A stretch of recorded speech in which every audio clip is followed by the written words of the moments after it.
Listen,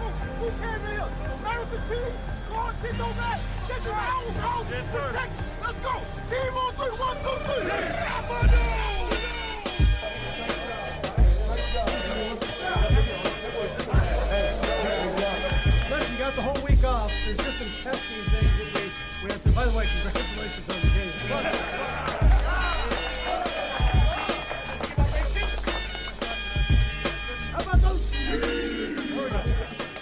Bonjour à tous, bonjour à toutes, bienvenue dans ce nouvel épisode du podcast How About Those Chiefs, le seul podcast en français qui traite de l'actualité des Kansas City Chiefs. Comme vous l'imaginez bien, ce matin, l'ambiance est au beau fixe, le moral des troupes est de retour, tout le monde est en forme. Et en plus, not only the Chiefs are so back baby, mais on a aussi le groupe au complet de retour, le groupe du podcast, avec la légende, le Benjamin Nivet de l'équipe, notre Ultra, mon Hugues. Salut mon Hugues, comment ça va? Salut Emilien, bonjour à tous, ça va super bien comme tu l'as dit, ce lundi matin, un vrai bonheur. Un vrai plaisir, et c'est un plaisir de te retrouver, Hugues. Tu nous avais manqué depuis ça fait déjà 3-4 semaines qu'on a repris le podcast toutes les semaines, et obligation familiale oblige, tu n'étais pas là, mais tu es de retour et ça fait bien plaisir. La France entière se demande s'il porte encore son magnifique col roulé aujourd'hui, qui les a ressemblé à un petit mix de Jordan Bardella qui a rejoint les G-Squad. C'est le professeur du podcast, c'est Elvin. Salut Elvin. Salut. Écoute, je me lasse pas de cette comparaison. Je pense que je devrais vraiment l'ajouter sur mon profil LinkedIn. Le Jordan Bardella de G-Squad.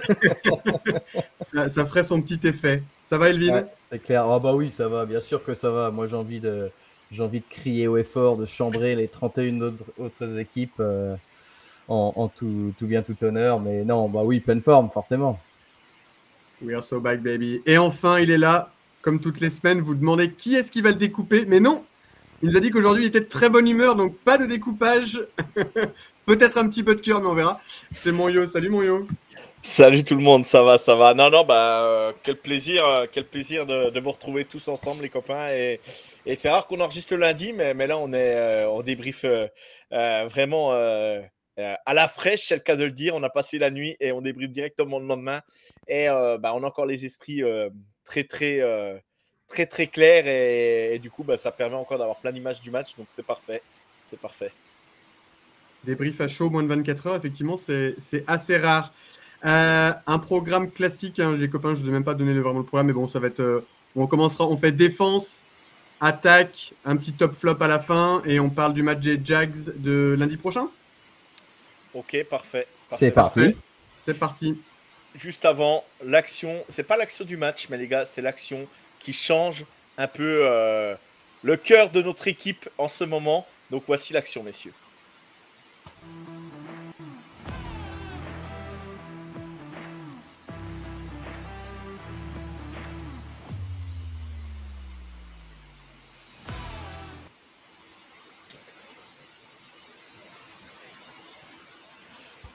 Voilà, j'avais envie de la mettre. Voilà, Xavier Worthy, clairement, a donné le ton d'entrée.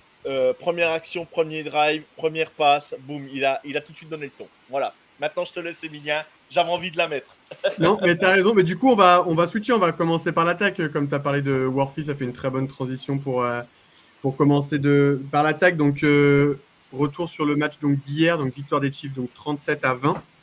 Ça faisait bien longtemps qu'on n'avait pas mis autant de points. On a pu passer à un quatrième quart-temps tranquille. J'ai ouvert la bière plus rapidement que d'habitude. On n'a pas eu à attendre un field goal à la dernière minute, un scramble de Mahomes de 35 yards pour aller chercher un non-field goal. C'était très agréable. Et comme tu l'as dit, Yo, dès le début, on a vu que l'idée, c'était vraiment d'impliquer Worthy, puisque le premier snap, c'est lui qui prend le ballon. Et la réussite n'est pas vraiment là, mais il chope un flag et directement ça a lancé son match. Et d'ailleurs, ça a été vraiment un régal. Énormément de positifs niveau de l'attaque, 37 points, pas mal de receveurs touchés, un petit peu de jeu au sol, un bon équilibre. Le retour un peu de jeu un peu fantaisiste, du sweep, du jet sweep, du play action. Enfin, moi, j'ai vraiment, vraiment beaucoup aimé. C'est vraiment très agréable. Du coup, à tout seigneur, tout honneur, comme il est de retour. Hugues, donne-nous des impressions sur l'attaque hier. Alors, une attaque, on n'était plus habitué de débriefer de cette façon de notre attaque. Peut-être un peu poussif au départ. On est sur 2 field goals, si je ne dis pas de bêtises. On se rapproche bien, c'est plutôt fluide, mais tu sens que quand il faut conclure, c'est encore un peu brouillon. On voit des fois quand on atteint la red zone, Mahomes qui prend la balle et puis qui tourne, qui revient, qui refait un tour, qui trouve aucune solution et qui du coup vise en tribune. Et après, par la suite, si je ne dis pas de bêtises, jusqu'au field goal raté de Butker, je crois que sur toutes les possessions, on marque à chaque fois. Donc, c'est ce qui permet d'avoir un très bon score. Et comme on l'a dit, là, le retour de Worthy, il a métamorphosé l'attaque, mais mais dès le départ, il n'y a même pas eu besoin que ça se mette un peu en route. On va essayer de voir un peu comment on réagit, tout ça, au contact. Et c'est parti tout de suite. Et après, je pense que vous aussi, j'ai eu très peur à chaque contact on regardait tout de suite s'il se relevait. Mais non, c'est très bien. Une bonne utilisation du jeu au sol et beaucoup de passes très rapides. Là où Mahomes avait tendance à drop back souvent, prendre la balle, reculer, regarder, revenir. Là, il y a beaucoup de passes laser qui ont été faites. Et c'est ce qui a permis aussi de débloquer des situations et en red zone aussi. Donc, moi, très, très bien, très, très content. Oui, globalement, je te rejoins sur tout. Effectivement, c'était vraiment encore des petits problèmes en red zone en début de match. Mais alors après, ça a vraiment déroulé. Mahomes, quand même 4 touchdowns. Ça faisait longtemps. Elvin, ton avis sur l'attaque? Ouais, comme tu disais, ça faisait longtemps. Mahomes 4 touchdowns depuis le 13 novembre 2022 qu'il n'avait pas eu 4 touchdowns dans un match. 37 points depuis le 24 septembre 2023. Donc effectivement, ça faisait longtemps qu'on n'avait pas vu un match aussi offensif comme ça. Ça fait plaisir.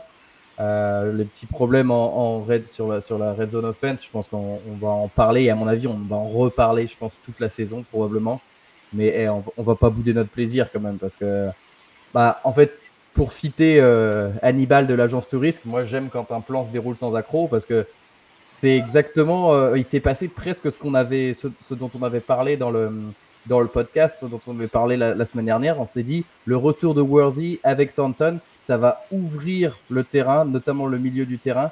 Et c'est exactement ce qui a été fait, quoi. C'est-à-dire, tu as vu qu'il y avait vraiment une intention de Mahomes de pousser la balle au début du match pour faire reculer ces DBs là, et puis du coup pour créer des espaces au milieu du terrain pour Juju, pour Kelsey, pour Bradshaw Smith, qui est assez intéressant, je trouve, sur ce match-là. Je pense que vous serez d'accord avec moi que on s'attendait peut-être pas à le voir autant, mais on est content en tout cas de le voir dans un rôle très bien utilisé, je trouve.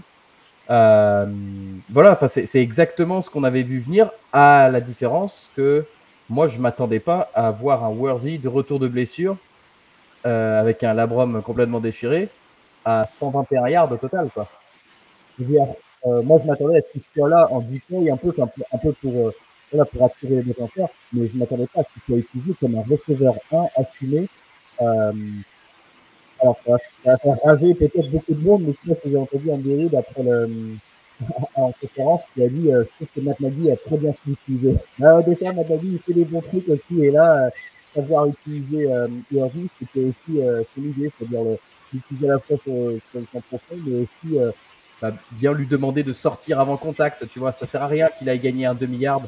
C'est pas son jeu, quoi. Mais je trouve qu'il a éclaté le match.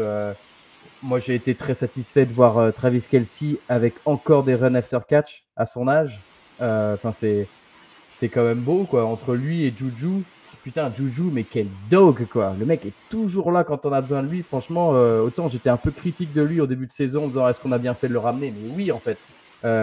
Lui, il a peut-être pas la pointe de vitesse, mais c'est lui qui va dire aux autres receveurs quel tracé courir, où est-ce qu'ils doivent aller, tout ça. Tu le vois, il communique vachement. C'est vraiment un leader, en fait. Et puis le mec, il bloque. Je suis désolé, mais il est hyper altruiste dans sa façon de jouer, quoi. Donc pour moi, c'est un receveur essentiel. Je suis tellement content qu'on l'ait re-signé, en fait. Je trouve que ça a vraiment montré plein de choses positives ce match-là. Et puis les gars, combien de pression Sumatea a autorisé? 0, on est d'accord. Une seule pression sur les 2 derniers matchs. Donc autant il a commencé un peu voilà, un peu en difficulté, autant je trouve qu'il s'est vraiment repris en passe protection. Et là, le run game, on a vu que c'était déjà une de ses forces. Donc bon, le petit Josh Simmons a autorisé, ça y est, son premier sac. Il fallait que ça arrive. Bon, sur un blitz ou une couverture pas tout à fait bien lue de Mahomes, mais voilà, globalement, je trouve que dans les tranchées, ça a bien joué sur l'attaque. Je trouve que nos receveurs ont fait le taf. Je trouve que nos running backs, bon, ils sont ce qu'ils sont, mais on a vu quelques courses en under center où Mahomes est vraiment collé au centre et il la donne au running back qui du coup a quelques pas d'élan et où ça marche mieux, je trouve. On arrive à prendre 3-4 yards. Donc franchement, moi, à part le petit point noir qui est la red zone offense, la petite galère, moi, j'ai rien à dire, quoi. 37 points, les gars. Enfin, c'est génial. On signe pour ça toutes les semaines, quoi. Non, c'est clair. Bon, évidemment, c'était un point qui a beaucoup été discuté sur Twitter un peu partout. On va aussi, bien entendu, penser le fait qu'il y ait pas mal d'absents chez les Ravens. Évidemment, a eu un impact sur le match. Après, ça n'enlève en rien la performance vraiment, vraiment très, très impressionnante de notre attaque. Mais il faut quand même le mentionner. C'est vrai qu'il faisait quand même avec beaucoup défense, moins de monde en défense. Ouais. Ah non, on parlera de l'attaque après. Cet argument n'est valable que pour leur défense, par contre. Hein, parce que, bref, Juju, il a plus que 7 touchdowns pour ton hot take, là. On y est presque. Ouais, on y est presque, on y est encore pas même. Non, mais ce qui est agréable hier, c'est la variété de jeu. Enfin, on a repris plaisir en regardant notre attaque qui ronronnait depuis un petit moment. Et là, enfin, on retrouve une attaque explosive, on retrouve une attaque qui est inspirée. On retrouve un Patrick Mahomes qui rate quasiment pas de passes profondes. Il en rate une ou deux dans le match, mais c'est très peu par rapport à ce qu'on voyait auparavant. Il implique carrément beaucoup de monde dans la réception. Des jeux intelligents avec Karim Hunt. À un moment donné, on a un peu, je crois, c'est en 3e et 3e et 4 ou 4e et 2 ou je sais plus, et puis il part sur le côté et puis en fait c'est soit il va chercher la course, soit il trouve et il y a le défenseur qui arrive et il la passe à Karim Hunt en première tentative et après voilà ça déroule. L'enchaînement de ces plays là, c'est juste après le petit lob pour Kelsey là, non? Je crois qu'il y a 2-3. Ce drive est magnifique. Ouais. Et moi alors au départ je me suis dit bon, on prend le premier drive. Dans le groupe WhatsApp, il y a même Florian qui était à Dublin qui met ça va être long, la défense n'est pas au rendez-vous. Je réponds juste calmez-vous, c'est le début du match, on connaît Spagnuolo. Et c'est vrai, voilà, Spagnuolo il a encore prouvé qu'il s'adaptait hein, et qu'il fallait compter sur lui pour répondre aux attaques adverses. Donc voilà, mais on va pas aller tout de suite sur la défense. Moi, ce que j'ai apprécié, c'est que Brashad Smith j'ai vraiment aimé son match. De la diversité, il est capable. Tu vois que c'est un ancien receveur sur certains tracés, il est capable de trouver des solutions. Moi, j'ai aimé aussi que Worthy, voilà, il va pas à l'impact, il fait ce qu'il a à faire et c'est très bien comme ça. Il y a Taquan Thornton, voilà, une réception, un touchdown, on ne lui demande pas plus. Voilà, si c'est une force en red zone, moi ça me va très bien. Il n'y a pas de. Je ne me demande pas à ce qu'on le trouve sur des tracés longs à chaque fois, mais ça peut être une solution et ça peut être une solution dans certains matchs. Non, voilà, après début de match quand même poussif, où, voilà, comme vous l'avez dit, on passe devant à la fin du deuxième quart-temps, on récupère le ballon, on peut encore enfoncer le clou du cercueil, comme dirait Emilien. On le fait pas parce que Harrison Butker rate le field goal, mais l'attaque doit mieux faire aussi sur ce drive parce qu'on recule. Mahomes se fait saquer, je crois, à un moment donné. On recule, on repère un peu de yards et du coup, je pense qu'on aurait pu gratter un peu plus de terrain au lieu d'essayer de la jouer. On savait qu'Harrison Butker, c'est à sa distance, il n'y a pas de problème, mais on sait qu'il n'est pas trop en confiance en ce moment. Essayer de le rapprocher au maximum pour éviter de tenter un field goal de, je crois que c'était quoi, 57 yards, 54 yards, un truc comme ça. Donc 56. Bon, 56. Donc bref, et je me dis, ça m'embête, voilà, parce que c'est là que tu pouvais appuyer Et on avait marqué sur tous nos drives et on n'avait pas marqué sur celui-là. L'avantage qu'on avait, c'est qu'on récupérait le ballon tout de suite en sortant des vestiaires. Donc là, par contre, comme je l'avais mis sur le groupe, là, ce coup-ci, il faut marquer d'entrée. Il faut montrer qui on est et redonner la dynamique tout de suite à l'attaque. Et c'est ce qu'on a fait. Et moi, je dis bravo au coaching staff, bravo à Andy Reid, même Matt Nagy, si c'est lui qui appelle les jeux, ou Andy Reid, j'en sais rien. Mais on a vu complètement une autre attaque par rapport aux 3 premiers matchs qu'on a vus. Et ça donne envie, ça donne envie de voir plus, quoi. Ça donne envie de voir plus. Et il y a juste pour dire, on a commencé à punter quand on a benché Mahomes. Donc et on a arrêté de jouer, quoi. Gardner Minshew, on l'a même pas fait passer, je crois, à un moment donné. Il fait 4 ballons pour 4 courses, je crois, ou un truc comme ça, mais bref. Et du coup, on est obligé de punter, ou 3 ballons, je sais plus, ouais. Pas 4, parce que sinon, ça serait tentative pour les Ravens. Et on fait punter à Matareza. Alors, le pauvre, lui, il a passé un match tranquille. Hein. Matareza, le mec, il s'est échauffé, mais il est resté sur le banc. Hein. Tu vois, c'est le mec, le long de en soccer, tu sais, qui s'échauffe tout le match, mais qui rentre pas. Tu sais, c'est le petit jeune qui rentre pas. Il est venu tenir les field goals pour votre cœur. C'est ça, c'est ça. Mais il l'a fait très bien. Hein. Voilà, ce qu'il fait, il le fait très bien. Bref, c'est ça que j'ai apprécié, c'est que voilà, et on va remettre le petit bémol quand même que la défense des Ravens n'était pas au complet. Il manque leur plus gros pass rusher. Mais même, il a marqué 37 points aux Ravens. Ils prennent beaucoup de points. Mais pourquoi nous, on ne l'aurait pas fait et que les autres se le font avant nous, les autres weeks. Donc, week 1, 2, 3, les autres les ont fait. Ils ont marqué beaucoup de points contre les Ravens. Nous, on devait marquer beaucoup de points. Et enfin, on a vu notre poulet sans tête aller un peu dans le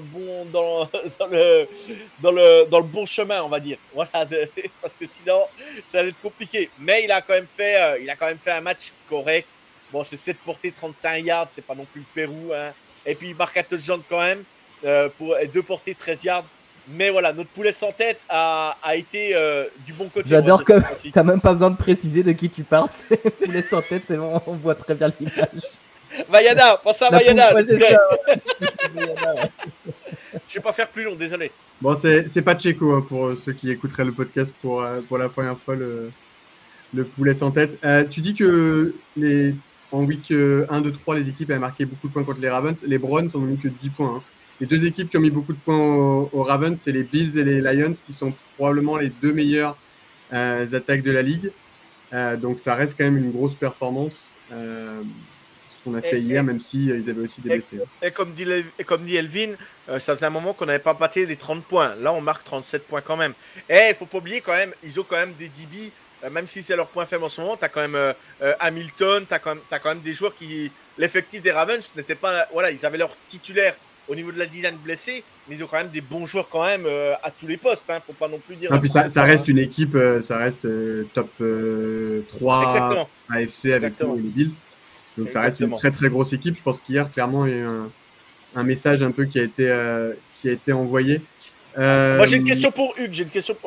Hugues, est-ce que Andy Reid a ouvert le cahier de jeu ou pas du tout là? Ou il est caché encore? C'est Nagy qui a fait les jeux là. D'accord, ok. Bon, je sais pas si le cahier de jeu était ouvert ou pas, mais en tout cas, c'était quand même beaucoup plus divertissant et agréable. Et puis, il y avait plus de fluidité, en fait. Ce qui a beaucoup été le cas, c'est qu'en fait, tu as l'impression que c'est pénible, quoi. Le moindre yard, c'est à l'arrache. Il faut que Mahomes il te sorte un truc. Là, ça déroulait. Il n'y avait pas de panique. La ligne était bien. Enfin, franchement, c'était vraiment agréable. Ça faisait longtemps qu'on n'avait pas vu ça. Donc, Et puis, à Travis Kelce, je ne sais pas ce qu'il avait là sur ce match-là. Il se fait arrêter à un moment donné. Il est ça d'aller au touchdown. Il se fait arrêter au dernier moment. Je pense qu'il est pas loin d'aller au TD s'il ne se fait pas accroché au dernier moment. Il met les mains sur le casque là. Et franchement, j'ai adoré le match. Pareil, vous l'avez dit, Juju. Mais sur les 3e et courtes ou les 3e qu'il faut débloquer la situation, il nous a fait remporter un Super Bowl comme ça. Hein. Contre les Eagles, c'était toujours lui qu'on allait chercher en 3e et moyen, quoi, on va dire 3 et 6, 3 et 7. Et c'est à chaque fois, c'était lui qui débloquait les situations. Et puis pour l'avantage, c'est qu'il catch les ballons et il prend des yards derrière. Et pour le plaquer, c'est quand même c'est comme un bébé, hein, le Juju. C'est pas Worthy, quoi, par exemple, en gabarit, quoi. C'est ce que je veux dire, quoi. Maintenant, Donc, imagine les mêmes tracés, mais courus par Rashid Rice, qui lui a encore de l'explosivité et de la vitesse. Parce qu'en fait, c'est autre il a chose. repris un petit peu l'arbre tracé de Rashid Rice. Donc imagine un peu les mêmes schémas de Ah, jeu. puis, On et va être puis, une bah, attaque. Rice qui au fait peur, niveau hein. tracé, Rice, c'est sublime. Pour ceux qui connaissent pas Rashid Rice, bah, ils vont le découvrir en week 7. On verra bien. Ouais, voilà, c'est ça. Et puis, qu'est-ce qui est arrivé à Kelsey? Bah, il est arrivé qu'à mon avis, il a un peu plus d'espace. Franchement, bah, il faut juste croire que Mahomes avait peut-être besoin d'armes offensives, en fait, quoi. On oublie, mais on a quand même commencé les 3 semaines avec des joueurs un peu montés du practice squad ou avec des receveurs 5-6 dont les autres équipes ne voulaient pas. Je veux dire, Juju, les Patriots n'en voulaient pas. Santon, les Patriots n'en voulaient pas. Bah, faut voir qui en faisait jouer, quoi. Donc, là, je pense que le fait de vraiment avoir des vraies flèches, ça a vraiment créé l'espace Non, puis, au et, milieu de et, terrain, et, quoi. et ça libère un peu de la pression à Marquise Brown aussi, qui devait être le receveur 1 et qu'on sait très bien que c'est pas un receveur 1, Marquise Brown. C'est un bon receveur de possession qui est capable de te faire des Ça l'est catchs et plus, tout ouais. ça. Mais Ça voilà, l'est ça l'est plus. plus et ça le libère de cette pression-là. Donc du coup, déjà, bah, pareil, bah, comme par hasard, hein, Marquise Brown marque un touchdown, comme par hasard. J'ai envie de dire, voilà, c'est des trucs qu'on ne voyait pas, qu'on n'a pas vu sur ce début de saison. Et d'ailleurs, tu dis c'est pas un receveur 1. Est-ce que, je sais que ça a fait un peu polémique, peut-être je m'enflamme un peu, mais pour moi, vu la variété des tracés qui sont courus, est-ce que si Worthy n'avait pas sa blessure, parce que du coup il va peut-être être ménagé un peu, franchement, est-ce que c'est pas lui qui est en train de devenir le receveur 1? Là, je pense que du coup, ça va lui faire du bien de redevenir le receveur 2 quand Rice va revenir. Mais est-ce que c'est pas lui qui a un arbre de tracé beaucoup plus varié que Rice qui va devenir le receveur 1? Moi, je le vois comment il laisse les DB dans la poudreuse derrière dès qu'il fait un crochet et tout ça. Franchement, moi, il me rappelle des fois sur ses Bah, mouvements. il a quasiment autant d'expérience en NFL que Rashid Rice. Parce que Rashid Rice, si on regarde, au final, il a joué qu'une seule saison pleine. La saison dernière, il fait 3 matchs et demi, il est pété. Du coup, Worthy, lui Non, mais aussi, a une saison pleine. Donc, on va voir. Moi, Rice, quand même, le doute un peu que j'ai, alors évidemment, et Worthy c'est le aussi. manque de rythme. C'est le manque de rythme. Voilà, et puis ça a confirmé aussi, c'est-à-dire que Worthy, hier, il est énorme. Effectivement, tout cliquait hier, etc. Après, on va pas tomber dans la culture de l'instant. Ce qu'on a vu hier, c'est quand même une anomalie par rapport à ce qu'on voit depuis quasiment 2 ans. Ouais. Donc, espérons que ça continue, évidemment. Mais à voir la semaine prochaine contre des Jaguars à domicile qui sont à 3-1, qui ont une ligne offensive qui est costaud également. À voir comment ça se passe.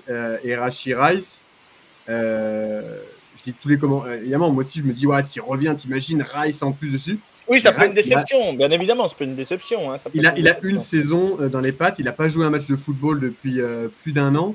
Il s'est fait les croisés.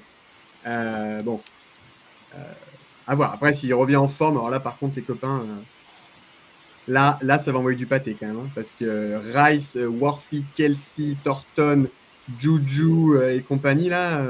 Et tout part d'une bonne ligne aussi, quand même. On oublie, mais Josh Simmons et Soumateya, ils ont fait taire le côté gauche. Hein. Et Jawan Taylor qui fait pas de full start.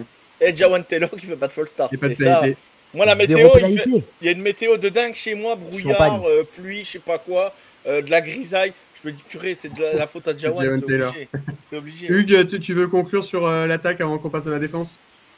Non, mais c'est vrai que c'est vraiment, en fait, on a vraiment l'impression que c'est vraiment la combinaison de plusieurs choses qui, du coup, se mettent enfin la machine se met enfin en marche.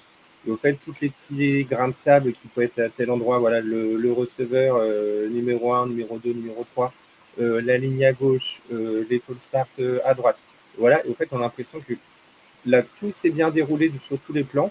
Et du coup, bah, ça donne le résultat qu'on a vu. Donc, on se dit, voilà, si tout fonctionne bien à chaque niveau, et ben, en fait, on est capable de planter. Et Mahomes se fait plaisir. Hein.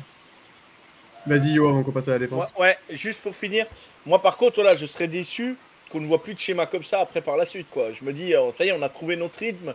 Mahomes trouve son rythme. Il ne faut pas le freiner. Ce coup-ci, il faut le laisser aller. Il faut le laisser dérouler et continuer. Alors, bien sûr, à varier ton jeu, bien évidemment. mais il faut continuer à installer un certain jeu au sol et continuer avec cette attaque explosive, des jet sweeps, des motions, voilà, il en faut. Et c'est une grosse force d'Andy Reid aussi, il faut pas le mentir. Hein, là-dessus, il sait comment faire. Et moi, je serais déçu, par exemple, quand on va aller jouer chez les Jaguars, je serais déçu. Si on vient perdre, on vient perdre. Mais si on perd de la façon où on joue là, moi, ça me dérange pas aujourd'hui, hein, je le dis clairement. Hein. Mais franchement, c'est pas que ce match-là où je trouve qu'on a vraiment vu une évolution hein, quand même dans le jeu des Chiefs de vraiment pousser les passes longues. Quoi. On l'avait pas revu depuis quoi, 2 ans, je pense. Ouais, mais c'était pas aussi. Contre les Giants, on a vu un petit peu, mais c'était pas aussi fluide, comme l'a dit Emilien. C'était un peu à l'arrache et tout. Là, c'était vraiment. On a vécu un match. Voilà, à part au débat où c'était un peu serré, mais un match tranquille, quoi. Hein, vraiment. Hein, ça... Et derrière, on va y venir, mais aussi grâce à notre défense, malgré tout. Exactement, la transition est toute trouvée. On va passer à la défense. Attends, tac. Cheese Kingdom! Y'all hear this? We've been fighting for all right all day. How about a little Viva Las Vegas? Viva Las Vegas! Viva! Viva Las Vegas!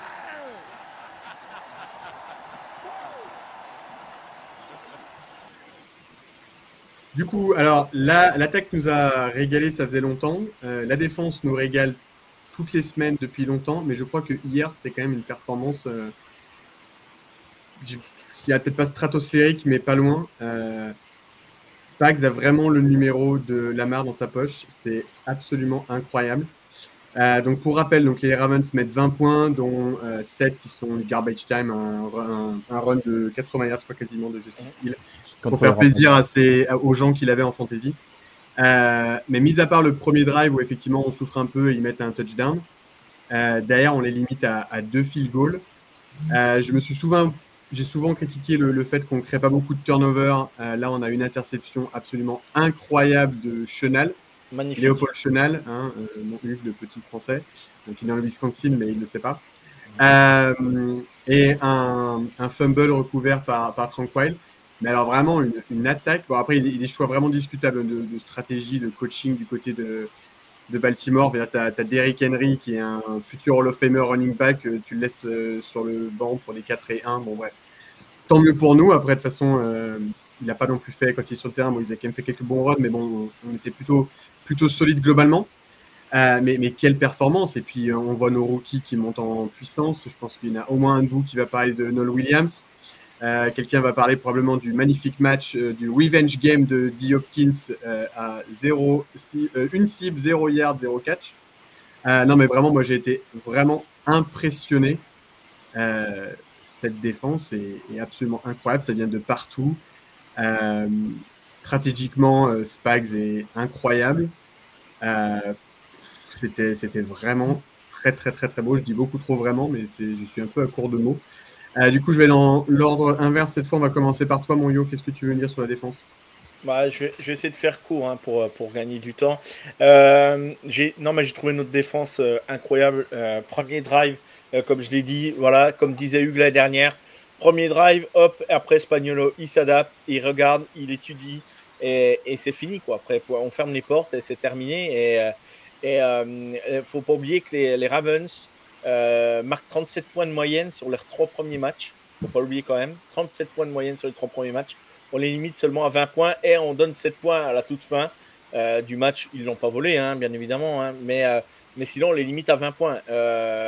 Limiter les Ravens à 20 points sur ce début de saison qui fait partie de l'une des meilleures attaques 13, de la NFL. C'est notre défense. Non, mais bref, c'est pas grave. Ils sont là, voilà, il faut les compter.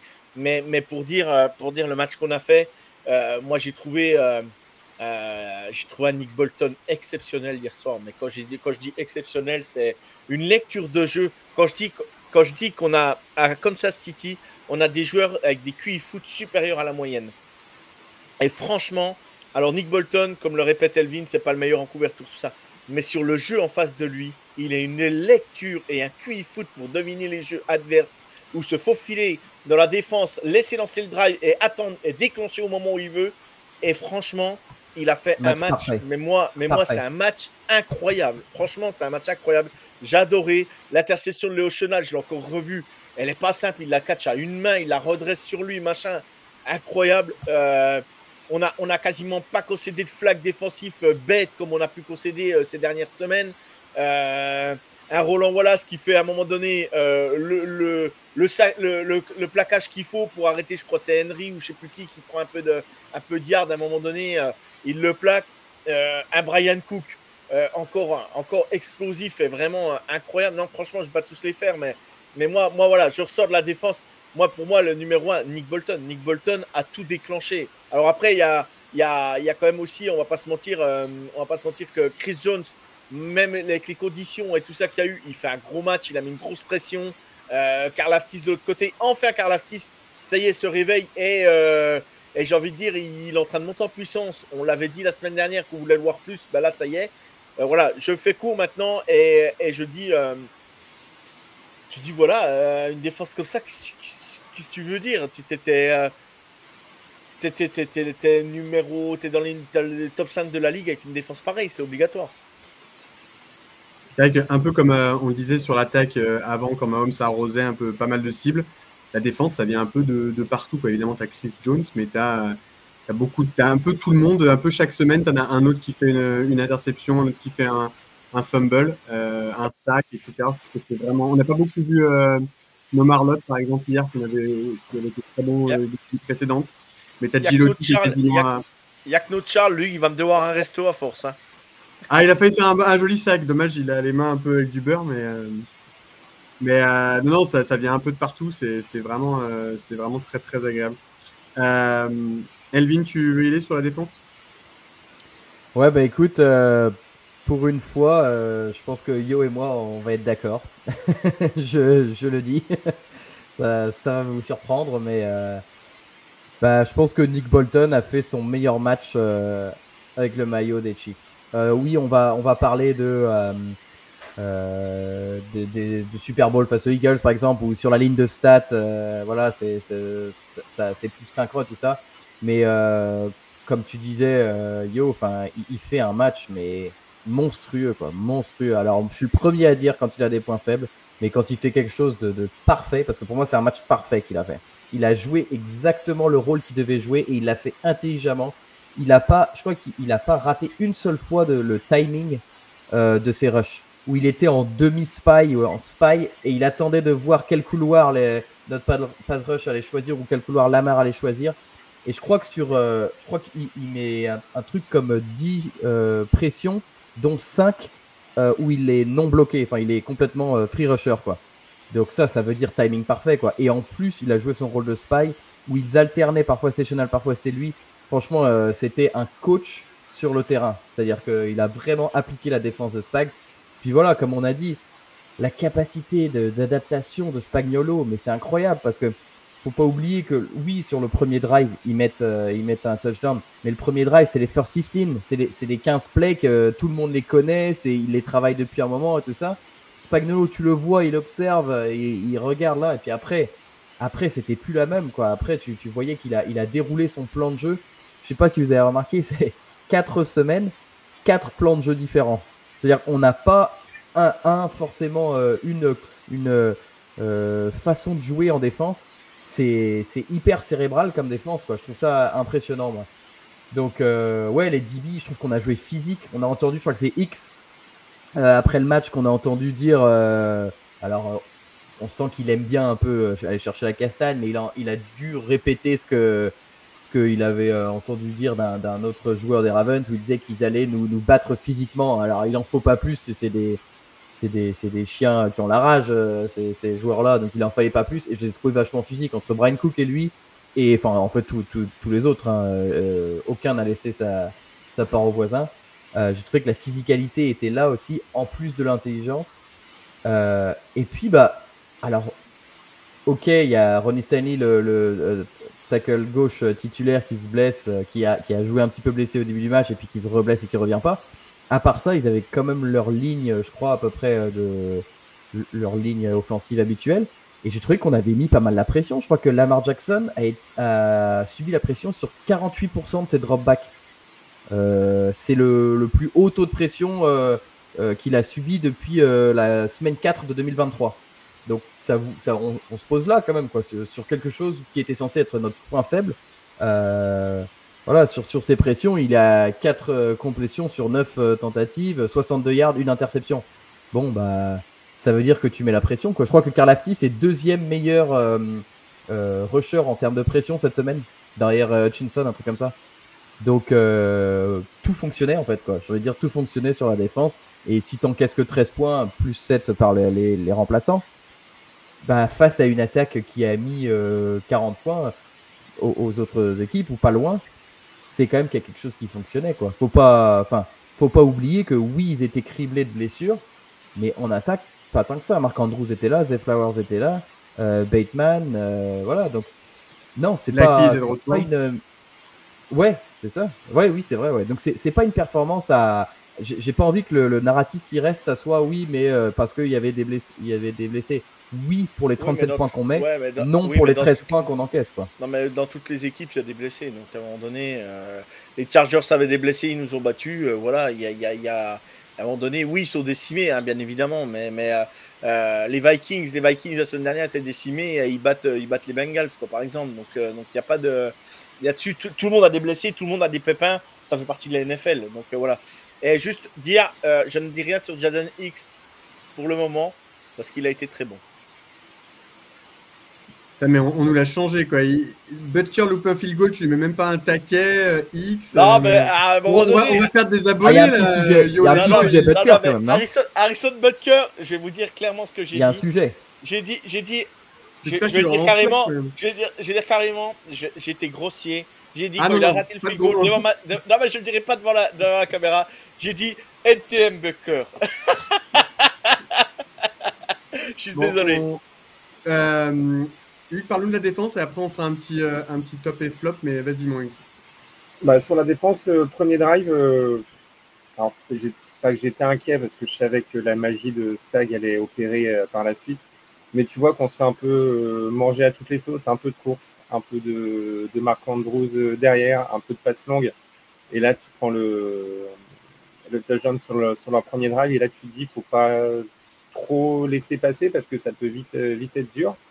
Et au fait, on voit que après tout s'est mis en place et enfin, on est vraiment rentré dans leur tête. Enfin, Lamar sort. Est-ce qu'il était vraiment blessé ou pas?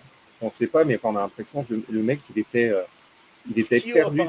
Apparemment, Esquillo, mais c'est ce qui a été dit. Ouais, c'est ce qui a été dit. Mais est-ce que à la conférence de presse, Arbo, on lui a demandé est-ce que si le match avait été proche, Lamar serait resté sur le terrain? Et il a dit je veux pas répondre à cette question. Bah, tu dis non. S'il est vraiment blessé, tu dis bah non, il était trop blessé, on devait le sortir. Pourquoi il répond pas? Je sais pas. Ouais, mais tu connais les frères Arbo, hein, ils sont jamais, c'est jamais les mecs les plus francs du collier, hein, on va pas se mentir. C'est vrai. Vas-y, continue avec la défense.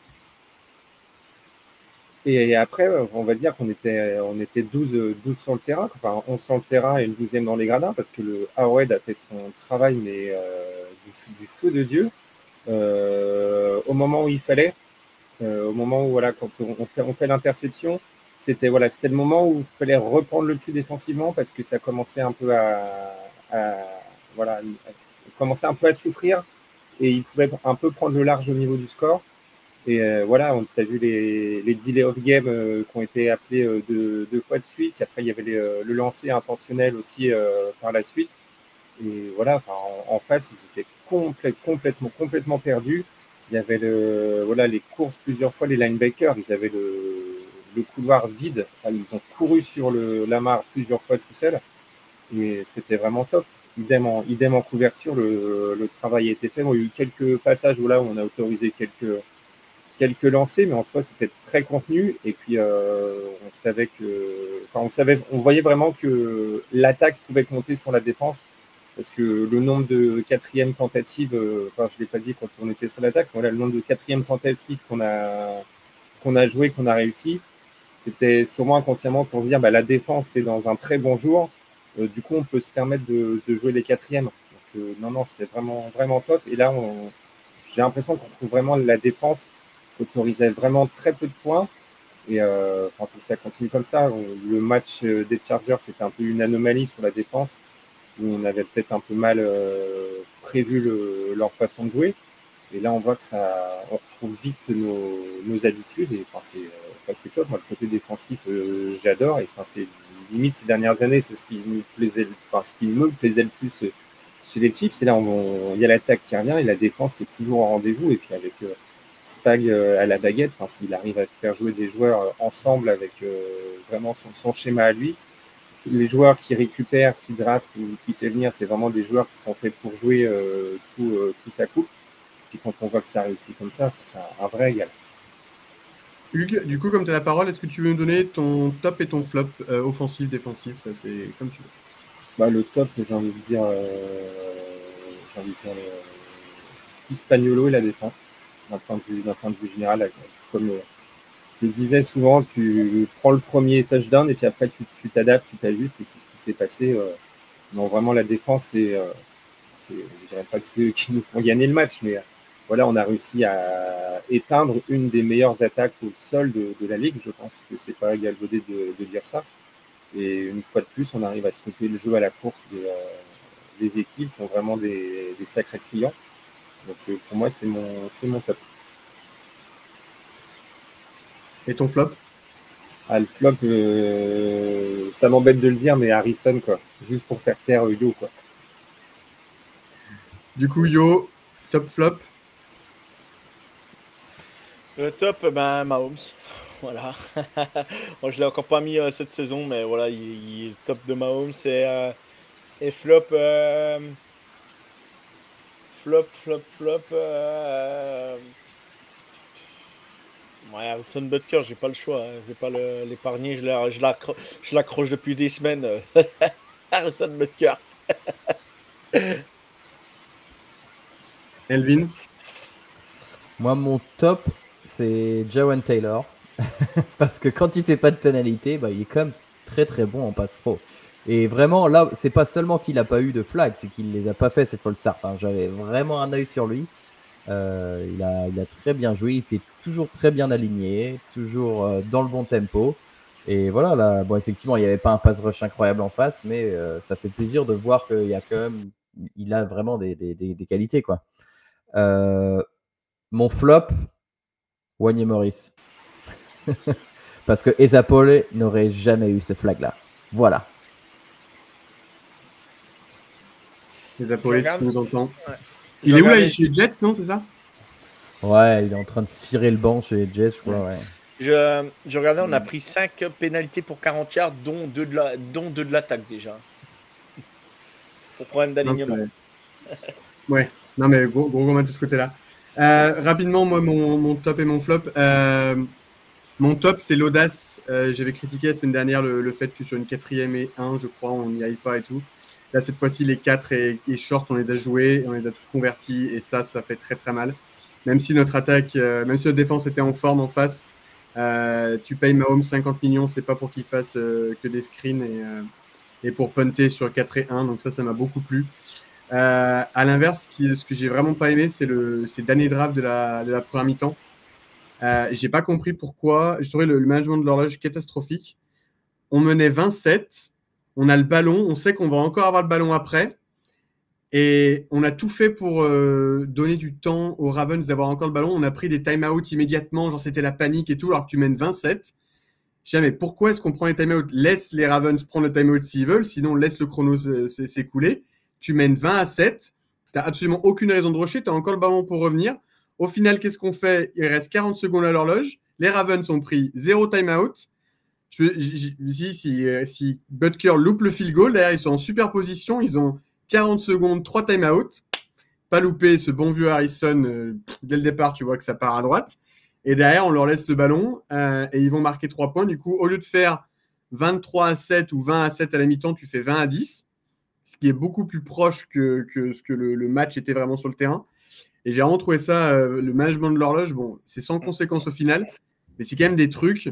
Non, mais je te rejoins, Emilien, parce que j'avais dit, si on rate le premier drive, comme on avait fait aux Giants et tout ça, le premier drive de sortant de mi-temps, tu leur redonnes la possession, ils marquent, ils reviennent à 3 points et ça relance le match. Quoi, hein. On est Et j'ai d'accord pas là-dessus, compris je pourquoi partage. on s'est dépêché à prendre ces et- time-out. Les mecs sortaient out of bounds. On a l'impression qu'il fallait impérativement qu'on marque pour accrocher la prolongation, sinon c'était fini. Alors qu'on menait 20-7 à la maison, qu'on Et avait le ça, ballon. je l'ai dit au début de l'épisode, j'ai dit au début, je comprends pas Harrison Butker manque un peu de confiance. Rapprochez-le au maximum, quoi. Je sais pas pourquoi on. Essayez au Ouais, moins d'atteindre les Je sais 40 même pas yards. si quoi. c'est mieux. C'est Je sais même dommage, pas quoi. si c'est mieux qu'il soit plus proche. Il y a un sujet Butker. Hein. Je comprends. Ses Ouais. coups de pied sont tous foireux là. Non, mais très c'est bizarre. dans la tête. Ça Hein, c'est dans part, la tête. ouais, ça Ouais, part c'est tout le dans la temps. tête, hein. Mais voilà, toi, donc tu ça vois m'a. Pardon, vas-y. Pardon. Non, juste j'ai trouvé la gestion de l'horloge vraiment nulle. C'est sans conséquence au final, mais bon, voilà, petit truc à corriger. Comme on l'a dit, c'était un super match, donc c'est un peu compliqué aujourd'hui de trouver des flops. On est complet sur le match d'hier. On va passer sur le match des Jacks. C'est bon? Chiefs 17, Eagles 20. Trav, initial thoughts from this game? Got to catch the ball. Got to catch the ball and give ourselves a chance. You brought up the drop pass up front, so I think maybe we go straight to that. Pat Mahomes after the game, of course, like everybody else, is going to put it on him. He said, to throw a tad early. The ball was where it needed to be when it needed to be there. I just got to. Petit passage du podcast des frères Kelsey sur le Ouais, sur le match d'avant. Ouais, sur le match contre les Eagles. Ouais, le podcast des frères Kelsey, incroyable. Là, ils ont reçu quand même DiCaprio cette semaine. Ouais, ils avaient Brad Pitt le mois dernier. Enfin, Ouais.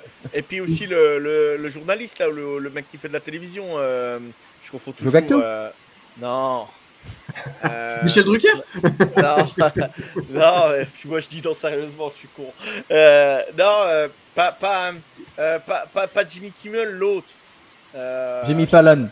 Voilà, c'est peut-être lui, j'en sais rien, je sais plus. Jimmy Fallon, ouais, c'est ça. Ouais, Jimmy Fallon, voilà. Ah non, mais ils reçoivent. Voilà. Je suis un amoureux, adorateur de DiCaprio, donc voilà, j'en profite.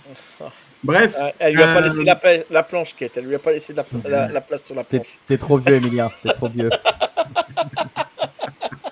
Pour moi, c'est le plus grand acteur de tous les temps. Là, et j'ai hâte de voir son nouveau film. Je fais même de la promo pour DiCaprio s'il en a besoin. Bref, tout ça pour dire les Jags. Invite-le. Je peux. Hein. On peut essayer. Je le suis sur Instagram, on verra s'il me répond.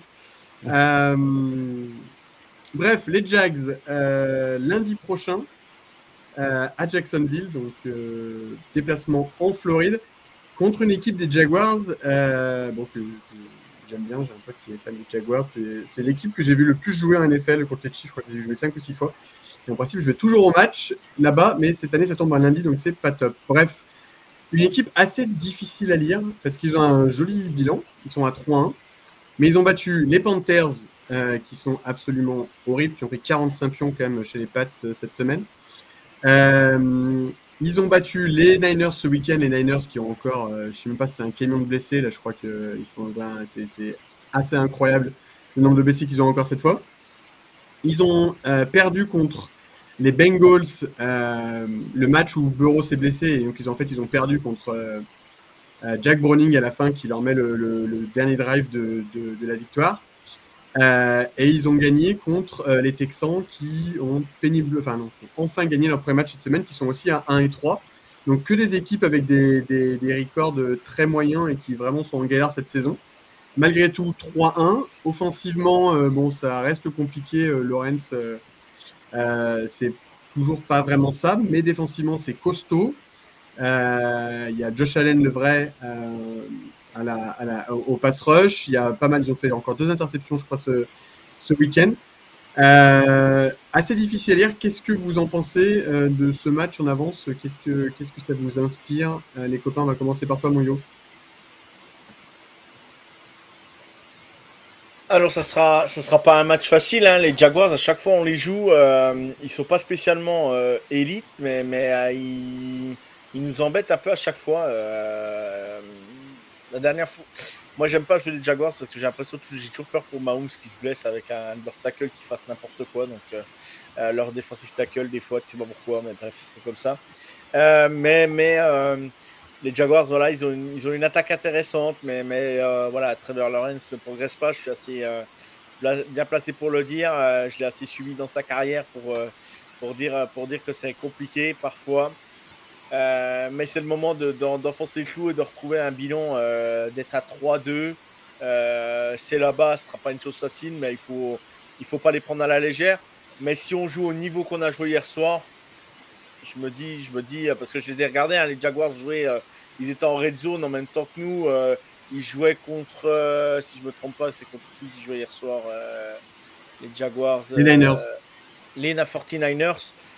Voilà, ça va que les 49ers sont décimés, hein, parce qu'à un moment donné, en plus, Trevor Lawrence, il redonne le ballon, une interception moche. Purdy refait une interception de l'autre côté. Ouais, c'était un peu un match du n'importe quoi. Le Raiders Bears aussi de l'autre côté était n'importe quoi aussi. Mais bref, moi je me dis, voilà, si on joue au niveau et qu'on est capable de montrer ce qu'on a montré hier, voilà. Et on avait dit que si on arriverait contre les Lions et qu'on aurait un bilan de 3-3, parce qu'avec les Lions, je ne sais pas si on va le gagner, le match ça sera compliqué aussi. Mais si on passe à 3-2, bah déjà on respire un peu mieux et ça va nous aider à avancer sur la saison. Moi je pense qu'il y a eu quand même un petit coup de pied au cul quand même au 0-2 contre les Eagles, on va pas se mentir. Ça nous a mis un petit coup de pied aux fesses et ça nous a mis aussi de se regarder dans la glace, hein, on va pas se mentir. Et du coup, tant mieux. Et moi, de toute façon, je fais confiance au coaching staff. Voilà, moi, de toute façon, tant qu'on a Andy Reid, tant qu'on a un Spagnuolo à un niveau comme on a, voilà, je leur fais confiance à eux de trouver le bon game plan et bien protéger Mahomes et en avant, let's go. Hein.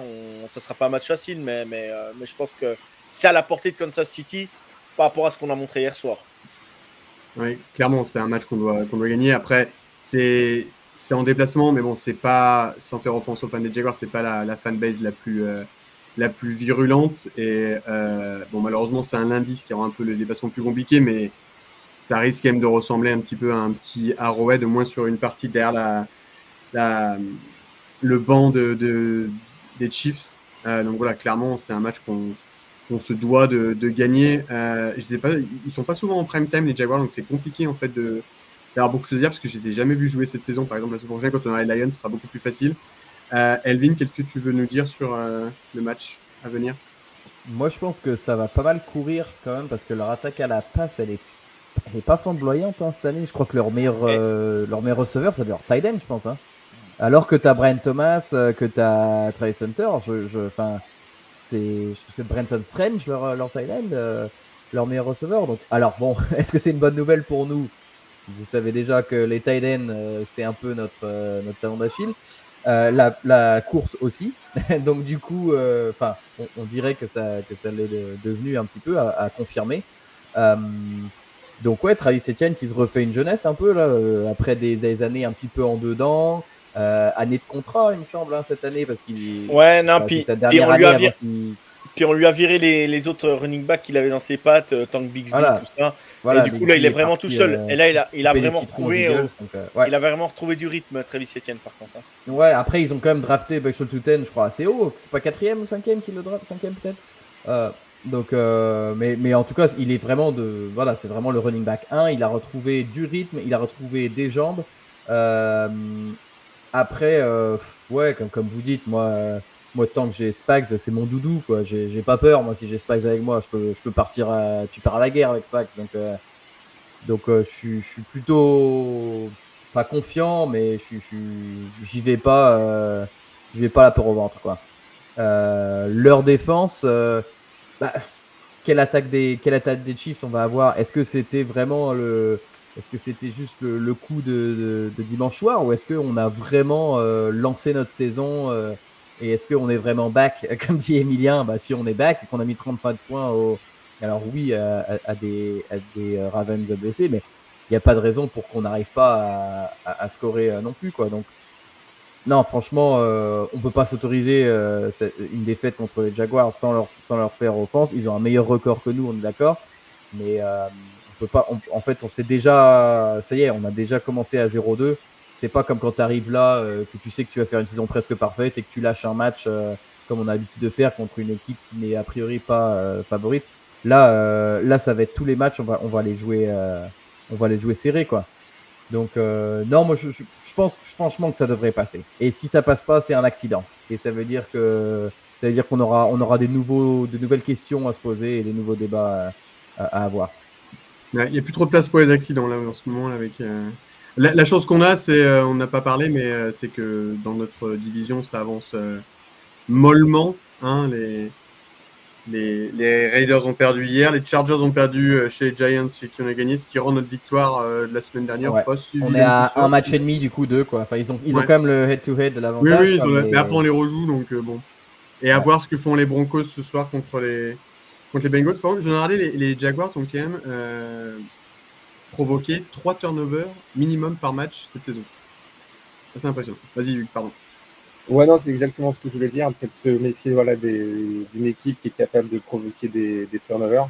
Parce qu'on sait que c'est la clé dans cette ligue. Voilà, tu sais que si tu provoques des turnovers, tu te mets en bonne position pour ton attaque.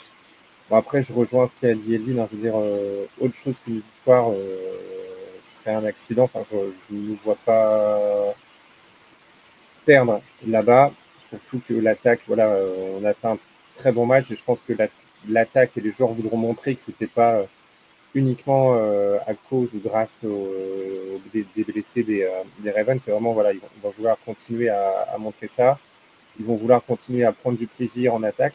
Et je pense que les gars ont dû kiffer aussi d'avoir un match comme ça, voilà, où Mahomes est plus ou moins dans des chaussons où il peut distribuer le jeu, voilà, alterner rapide, court, long, moyen, etc. Donc voilà, faut aller gagner. Ça permettra de basculer en positif. Et puis de remettre un peu d'ordre dans le classement de notre division. Juste pour dire, les Jaguars ont marqué 24 points de moyenne depuis le début de saison et notre défense a encaissé 19 points de moyenne. Donc en rajoutant les 7 points d'hier, parce que sinon tu comptes 13 et ça fait beaucoup moins, mais j'arrondis, voilà, je fais le truc et c'est 19 points. Donc je pense que si notre défense est au niveau qu'on est encore là, je pense qu'on peut les contenir en dessous de 20 points et on peut largement marquer plus de 20 points, je pense, du moins largement. On peut être au moins 22, 23 points, je pense, en attaque. Effectivement. Hugues, tu vas rajouter quelque chose sur... Non, c'est tout bon, vas-y, toi, Emilien, qu'est-ce que tu penses du coup de ce match? Non, je suis d'accord avec vous globalement. Comme j'ai dit, je pense que si on est Kansas City, si l'objectif c'est vraiment d'aller au Super Bowl, un match comme ça, tu dois le gagner. Encore une fois, on manque pas de respect aux Jags. Je pense que c'est une équipe qui nous ressemble un peu dans le sens où ils sont quand même pas mal portés par leur défense principalement. 3 turnovers par match, c'est quand même assez impressionnant. Même si encore une fois, ils n'ont pas joué avec des foudres de guerre quand même. C'est assez impressionnant. Donc à voir. Moi, je pense que je sais de sources sûres de mon pote qui se tape tous leurs matchs que Trevor Lawrence n'est pas dans la forme de sa vie. Donc voilà, il va falloir arriver à faire des schémas de Spags où on lui met la pression. Il a quasiment lancé une interception par match depuis le début de la saison. Donc espérons que ça continue dans ce chemin, arriver à contenir Travis Etienne, qui a fait un gros match hier. Mais effectivement, leur jeu offensif, notamment Brian Thomas, qui avait été absolument incroyable saison dernière, a un début de saison un peu plus calme. Et on a vu qu'on arrive bien à contenir les gros receveurs. On a vu ce qu'on a fait au pauvre Malik Nabers la semaine dernière. Donc voilà, moi je suis plutôt confiant. C'est pas, la défense m'inquiète pas, leur attaque me fait pas spécialement peur. Par contre, est-ce que l'attaque peut confirmer? On a été hier, c'est l'interrogation. Voilà. C'est l'interrogation. C'est vraiment, et honnêtement, j'ai pas la réponse. Non plus. Je pense que c'est le bon match parce que c'est une équipe qui a une très bonne défense avec un bon pass rush. Ça va être ils ont encaissé 19,50 points de moyenne depuis le début de saison. Voilà, donc si on met plus de 20 points, je pense que tu gagnes le match. Quoi. Voilà, c'est ce que je veux dire. Quoi. Vas-y, Elvin, avant qu'on passe. Elvin, du coup, fini et donne-nous ton prono. Ok. Non, moi je disais, il y aura peut-être un petit supplément d'âme pour Casey aussi, dans le sens où, je sais pas si vous l'avez observé sur les réseaux, mais même à la télévision américaine, ça, on les avait quand même enterrés rapidement, hein, les Chiefs. Là. Enfin, tu sentais que vraiment, c'était la dynastie est morte et tout ça. Oui, et puis que là, le match, c'est... Vas-y, pardon. Non, je disais, et la victoire contre les Ravens, tu sens encore que c'est oui, mais ils étaient blessés en face. Alors, oui, ok, la défense était blessée. Et du coup, s'ils perdent derrière contre les Jags, bah, c'est l'histoire qui restera. De dire, bah oui, ils ont gagné, mais parce qu'il ne restait plus personne des Ravens. Et donc, je pense que de confirmer, c'est pas juste de confirmer sur le contenu, de dire ça y est, notre saison est lancée, qu'on arrive à trouver ce qui fonctionne. Je pense que c'est aussi confirmer que, bah, c'était pas un fluke, quoi. la victoire contre les Ravens. On est vraiment une équipe avec une attaque de qualité, quoi, et une défense de qualité, bien sûr. Mais, je pense qu'il y a aussi, à mon avis, cette petite musique, et je pense qu'ils sont pas insensibles à ça.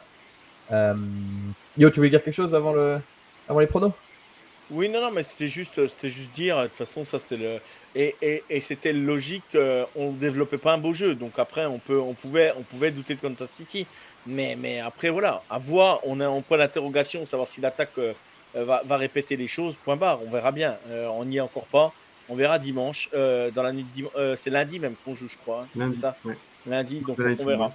On verra. Tu peux douter des Chiefs, tu peux manquer de respect aux Chiefs, mais tu vas devoir faire face aux Chiefs, comme dit notre cher Mitch. Prono, écoute, moi j'ai envie d'y croire à cette défense élite, et j'ai envie de croire que les Jaguars ne vont pas marquer plus de 13 points. Alors, je me lance un peu, parce que leur jeu de course, à mon avis, ils vont peut-être déjà au moins mettre 2 touchdowns à la course, mais ok, j'annonce 13 à 23 par contre. Je pense que ce sera moins explosif. Et puis on sait très bien que Andy Reid, quand il sait que le match est à peu près gagné, il lève le pied. Honnêtement, dimanche, ça m'étonnerait pas qu'on aurait pu en mettre 45, 50 s'il avait continué à pousser. Hein. C'est peut-être un peu présomptueux, mais voilà, moi j'ai 23-13 Kansas City. Yo. 27-14. Hugues. 28-17. Ok, moi je vais dire 27-20. Donc voilà. Tous plutôt confiants. Yo, est-ce qu'il y avait des questions? Ah oui, mince. Attends. Oui, non, c'est moi, j'ai complètement oublié. Heureusement que on y va. Je sais qu'il y avait un commentaire qui disait qu'il fallait quand même parler de Kelsey et de comment il est redevenu jeune à nouveau. Donc on en a un petit peu parlé, notamment sur sa capacité de course après catch, qui effectivement qu'on a redécouverte. Ouais, c'est Jay qui a posé la question qui est un nouvel adhérent à l'association, bien évidemment. Jay qui met petite question, mais un sujet qu'il faut ouvrir. Kelsey fait toujours une valeur sûre malgré son âge. Oui, ben oui. Il n'y a pas de problème avec ça pour moi, donc à voir. Mais oui, et plus de problème de drop non plus. Je crois qu'il a égalité avec Worthy sur le nombre de. Il a été ciblé autant que Worthy et il les attrape toutes. Donc on sait que voilà, je crois que c'est le début de saison, fin de saison dernière où il droppait un petit peu. Là, franchement, effectivement, il commence à se retrouver avec Mahomes, je trouve, à retrouver leur complicité, et c'est tout bon pour nous.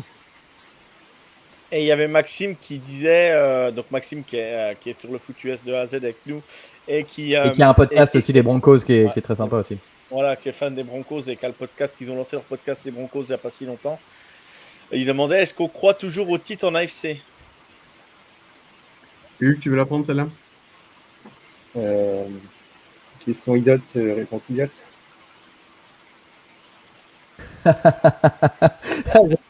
Hugues, c'est le plus calme d'entre nous. Et c'est celui qui. C'est un sniper.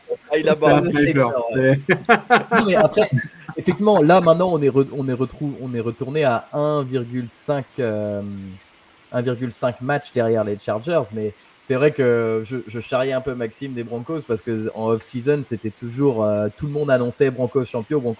Donc je disais attention quand même, on est là, et finalement, c'est ni lui ni nous, c'est les Chargers qui nous sont passés devant, quoi. Donc moi j'y crois, mais par contre le chemin, attention, le chemin va pas être facile.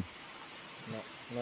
Puis là, les autres, ils vont aussi rentrer dans le dur, hein, parce que les Broncos rencontrent, là, ils font les Bengals. La semaine prochaine, ils vont aux Eagles. Voilà, ça va aussi rentrer dans le dur aussi. Bengals, au niveau calendrier, hein. Quoi. Ouais. Non, mais Bengals, oui, là, aujourd'hui, je parle des Eagles la semaine prochaine. Mais, mais à voir. À voir. Mais ils ont une grosse défense. Et il y a. Ils n'ont pas un très bon quarterback, par contre. Il y a Kevin, ouais, je crois que c'est Kevin. Je sais. Ouais, c'est Kevin dans l'association, excuse-moi, parce qu'avec les pseudos sur Twitter, j'arrive jamais à me retrouver. Donc, dans le groupe WhatsApp, je sais qui c'est, mais Donkey Gigio99, c'est Kevin, je pense, c'est ça? Ouais. Comment. Alors, c'est un peu sarcastique, un peu moqueur, mais bon, je la pose quand même. Comment expliquer la performance désastreuse du meilleur QB de la ligue ou de l'histoire, monsieur Lamar? Spaniolo. Voilà. Exactement. Et juste pour dire, il faut le reconfirmer quand même, Lamar Jackson n'a jamais gagné à Arrowhead. Et ça s'est confirmé hier. Voilà. Après, voilà, il faut rester mesuré. On a gagné. Il y a encore beaucoup de chemin à faire. Il faut être humble, rester humble. Mais voilà, et on va pas non plus. On va savourer cette belle victoire quand même, mais il faut rester humble. Voilà.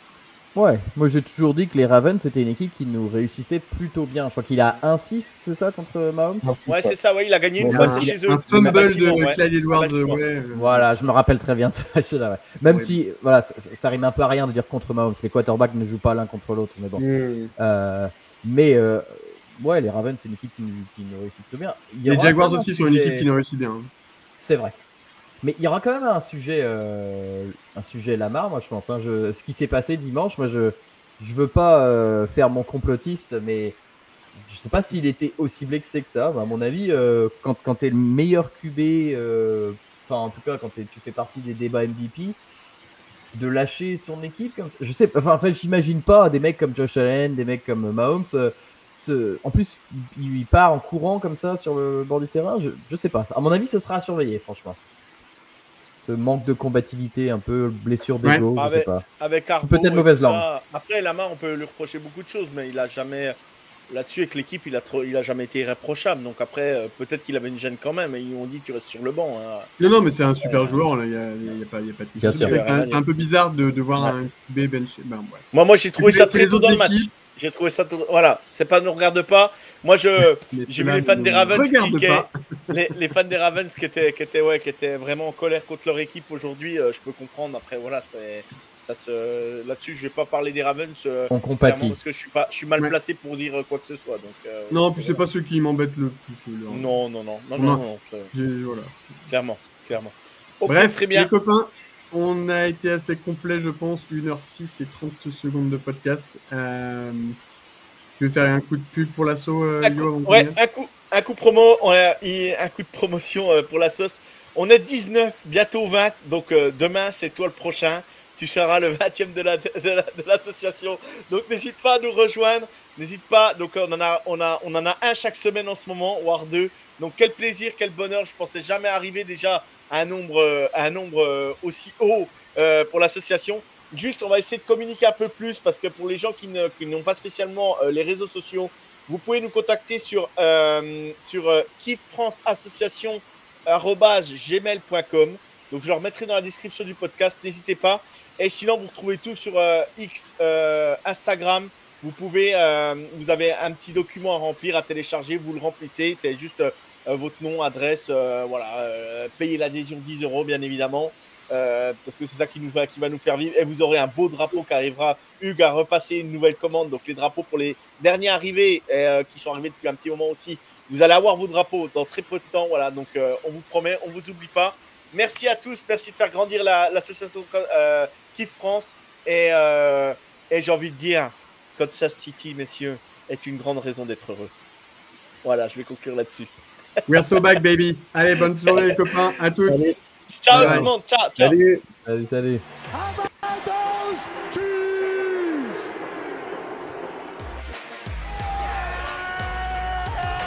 Super Bowl 57 MVP quarterback Patrick Mahomes. To go from a team that wasn't, I wouldn't even say majority picked to win the AFC West to win the Super Bowl, that speaks to the guys that we have in watching.